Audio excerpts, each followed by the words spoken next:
안녕하십니까. 자, 오늘은 이제 업자를 선정하는 방법을 말씀드리도록 할게요. 자, 업자를 선정하기 전에 저희가 어떻게 집을 지을 건지를 선택을 하셔야 됩니다. 자, 저희 집을 기준으로 작은 전원주택이나 조금 작은 상가주택 이런 것들을 이제 업자를 선정하셔야 돼요. 뭐 오늘 기준으로 100제곱미터 100제곱미터죠. 60평, 60평 이상 집을 지을 때는 꼭 종합건설사를 이용하셔야 됩니다. 그렇지 않으면 허가가 안 나요. 이제 건축에 이제 법이 바뀌어가지고 60평 이상은 종합건설사를 이용하셔야 되고요. 60평 이하는 아직도 직영건축이라는 걸 할 수 있어요. 자, 집을 짓는 여러 가지 방법이 있죠. 첫 번째, 종합건설사를 이용하는 겁니다. 종합건설사는 뭐 아파트 짓는 저런 엄청난 큰 그런 대형 건설사도 있고요. 중견 건설사도 있고요. 조금 작은 건설사도 있는데 어느 정도 이제 뭐 기술자들이 몇 명 있어야 되고 뭐 자본금도 얼만큼 있어야 되고 이런 분들이 이제 큰 오더를 따려면은 공사비 몇 억 이상 뭐 이런 거 따려면은 종합건설사가 있어야 돼요. 면허가. 그런 분들한테 이제 집을 지으라는 거예요.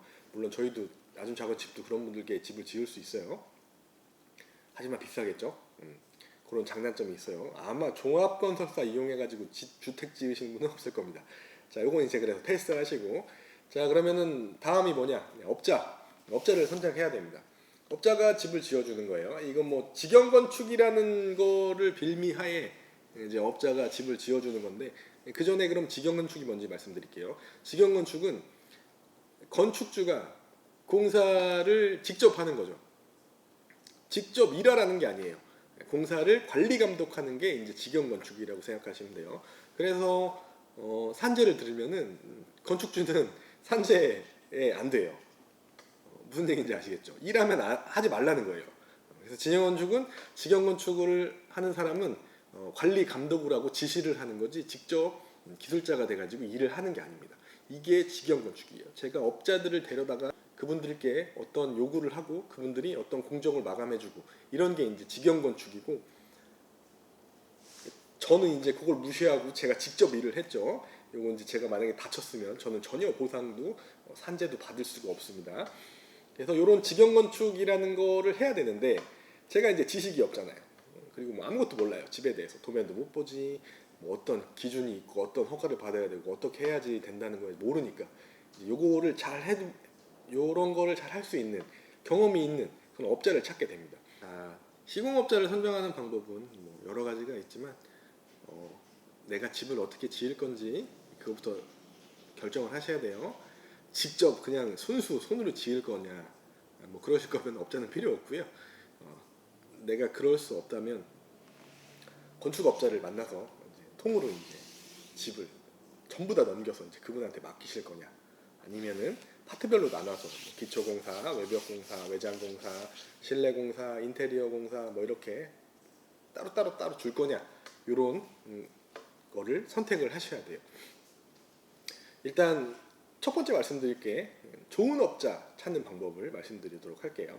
일단 저희는 지금 당장 어디를 찾아도 정말 성실하고 좋은 업자들을 찾을 수가 없어요. 왜냐? 그분들은 너무나 바빠요. 예약이 1년, 2년씩만 밀려있고 막 주택이 이번 집 지으면 다음 집이 또 있고 또 있고 또 있고 이런 식으로 많기 때문에 지금 당장 제가 1월에 도면이 나와서 3월에 봄에 4월에 봄에 집을 짓고 싶다 그래서 그분들과 집을 지을 수가 없어요. 왜냐하면 그분들은 너무 바빠요. 이게 저희가 오류를 범하는 가장 큰 문제입니다. 그래서 업자를 선정하는 시기가 아주 오래전에 있어야 돼요. 도면 나올 때쯤 선정하시면 안 돼요. 아주 오래전에 이제 집을 짓겠다고 생각하실 때부터 업자를 생각해 놓으셔야지 그분이랑 같이 일을 진행하시는 거기 때문에 뭐 진짜 안타까운 현실이죠. 좋은 업자보다 제가 볼 때 나쁜 업자가 대한민국에 훨씬 더 많은 것 같아요. 제 개인적인 생각인지 모르겠지만, 자, 그렇게 업자를 찾기 쉽지 않습니다. 이런 거 이제 염두에 두시고 이제 좋은 업자를 찾는 방법은 일단 많은 이제 만남이 있어야겠죠. 여기저기 찾아다니시고 뭐 주변에 이제 건축을 하신 분이 있으시면 그 집주인을 만나서 어떤 분께 지었는지 뭐 이런 것들 물어보시고 이제 도면을 갖고 이제 견적도 받아보시고 이렇게 하시면 되고요. 견적은 굉장히 세세하게 주시면 좋겠는데 그것도 인건비잖아요. 쉽지 않아요. 그런 견적서 작성하는 것 자체가. 그래서 어느 정도 크게 이제 해가지고 이제 견적이 오시겠죠. 근데 그 견적이 정확한지 안 정확한지는 이제 견적을 한두 개 정도 받아보면은 이제 비슷비슷한 게 있을 거예요. 그런 걸로 이제 추산을 하시면 됩니다. 자, 중요한 거는 이제 집을 통째로 맡기실 거냐, 공정별로 줄 거냐, 요거에 이제 장단점이 필요해요. 자, 집을 통째로 맡기냐, 요거의 장점은 요거의 장점은 제가 뭐 신경 쓰지 않아도 되는 거죠. 아마 착공 이후부터는 건축주가 할 일이 거의 없어요.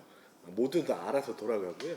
뭐 그 세세한 공정에서 이제 건축주는 선택만 해주면 됩니다. 물론 이게 다 도면에서 다 반영이 될 텐데 난 도면과 똑같이만 해달라고 이제 주장하시면 되는데 그래도 현장에 나가셔가지고 잘 되고 있는지 이제 눈으로 다 보시고 항상 건축주가 현장에 있는 게 좋긴 해요. 하지만 갈 수 없다면 이렇게 좀 성실한 업자를 찾아가지고 이제 그분과 계약하셔서 진행하시면 되는데 그래도 일주일에 한 번은 꼭 현장에 가셔가지고 선택을 해줘야 될 게 있어요. 건축이 이제 선택의 연속인데 그런 선택을 집주인이 딱 해줘야지 일이 진행이 되거든요. 그래서 현장을 어느 정도 알고 있어야지 전화가 와도 전화로 이제 그게 무슨 문제인지 확인을 하고 이제 지시를 해줄 수 있기 때문에 그런 시스템을 가져가시는 게 좋고 만약에 이렇게 이제 어셈블리로 통으로 이제 집을 다 주지 않는다라는 전제하에는 다른 방법이 있어요. 요거는 이제 좀 시간이 되게 많아야 돼요. 요거는 뭐 직장을 다니시거나 이럴 때 이제 집을 짓는 방식이고 요거는 이제 내가 정말 퇴직하고 정말 내가 직영으로 집을 지어야 되는데 내가 그렇게 지을 힘은 없고 이제 업자를 불러서 이제 짓는 건데 공정별로 주는 방법이 있어요. 뭐 기초공사를 한 팀을 불러가지고 기초공사만 시키고요. 그분들이 가고 나면 골조공사팀 불러서 골조공사를 시키고요. 골조공사가 빠지면 그 다음으로 이제 판넬이나 외벽을 할 수 있는 그런 분들을 불러서 또 공사를 시키고요. 이렇게 이제 차근차근 가는 방법이 있습니다. 하지만 요거에 이제 장단점이 또 있죠. 장점은 공사비가 좀 저렴해질 수도 있어요. 왜냐하면 이제 이렇게 통으로 이제 업자한테 견적을 내면은 요게 제 느낌상 제가 여태까지 본 견적서 바로는 여기 자재에도 이윤이 붙여서 막 들어오는 경우가 있더라고요. 제가 볼 때. 요거는 이제 파트별로 이제 공정을 주면은 저희는 기술자만 사오는 거예요. 이 자재나 필요한 무슨 비용들은 내가 결제하는 거거든요. 건축주가. 뭐 오늘 골조가 올라가야 되는데 경량 철골로 각관이 올라가요. 그러면은 미팅을 해서 도면을 보여주고 자 철근이나 뭐 각관이 얼만큼 필요하니? 라고 이제 물어보죠. 그러면 이제 그 팀에서 오야지라고 하는 그분께서 딱 적어서 줍니다. 자 이거 현장에 준비해 놓으세요. 저는 그거를 이제 철골 파는데 전화해가지고 사다가 현장에 갖다 놓습니다. 그러면 그 다음날 와가지고 이제 그분들이 작업을 시작하죠. 그리고 뭐 모자라거나 뭐가 있으면은 집주인이 바로바로 대응해서 또 사다 주고 자재 사다 주고 이런 게 이제 파트별로 하는 이제 직영 건축이에요. 요거의 장점은 자금의 이동이 아주 투명합니다. 왜냐하면 저는 인건비만 집행하면 되고 자재는 또 제가 따로 집행하는 거기 때문에 아주 합리적으로 이제 일을 진행할 수 있고요. 제가 공정마다 눈으로 계속 쳐다볼 수도 있고 어떤 것들을 요구할 수도 있어요. 이게 제일 큰 장점이고 요 통으로 아세이로 이제 주는 이 건축은 이제 제가 좀 관여하기가 좀 힘들죠. 시간의 흐름이 이렇게 쭉 있는데 다 그분들이 알아서 이제 공정을 진행하는 거고 이분들이 저희 현장에만 있지 않아요. 이런 분들은 여러 가지 현장이 있는데 막 돌면서 합니다. 뭐 그런 식으로 이제 건축을 진행을 해요.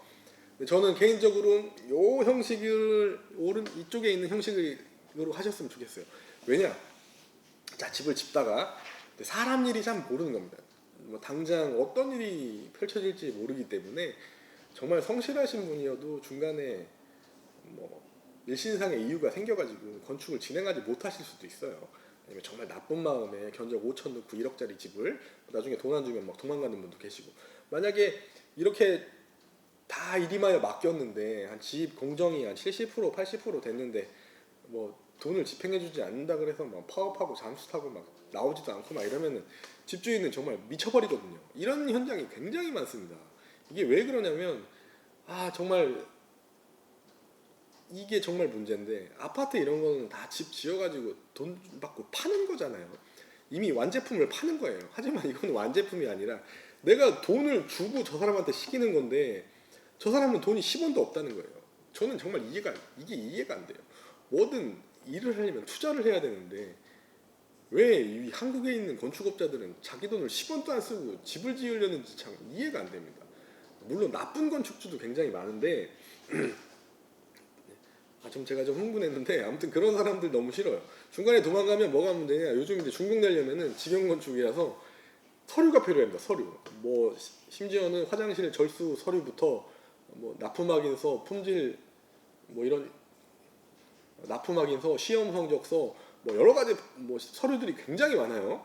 그런 서류들을 다 준비해야 되는데 이 일임하여 맡긴 분들은 돈의 흐름이 어떻게 되냐면 제가 이분들한테 돈을 주고 이 업자 이제 오야지 대장한테 이분한테 돈을 주고 이분들은 그 밑에 있는 이제 밑에 이제 일하시는 분들한테 임금을 집행하셔야 되고 이분들은 또 이 돈을 가지고 가서 자재를 또 사와야 됩니다.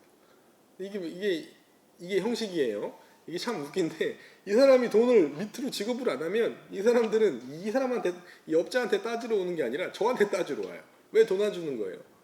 저는 계약을 다 했고 돈을 이 사람한테 줄 이유가 없거든요. 왜냐하면 내가 고용한 게 아니잖아요. 내 밑에 있는 업자가 고용한 거지. 근데 분쟁이 발생하면 피해 보는 건 건축주예요. 그래서 이게 너무 싫어요. 그래서 요 방식보다는 이런 이제 파트별로 주는 이런 방식이 훨씬 더 건축주한테는 안전하거든요. 뭐냐면 기초를 하고 골조가 올라가야 되는데 골조팀이 일하다 도망갔어요. 그러면 또 다른 골조팀을 불러서 아니면 제가 직접이라도 어떻게 해서든 골조만 만들면 다음 공정을 나아갈 수 있어요.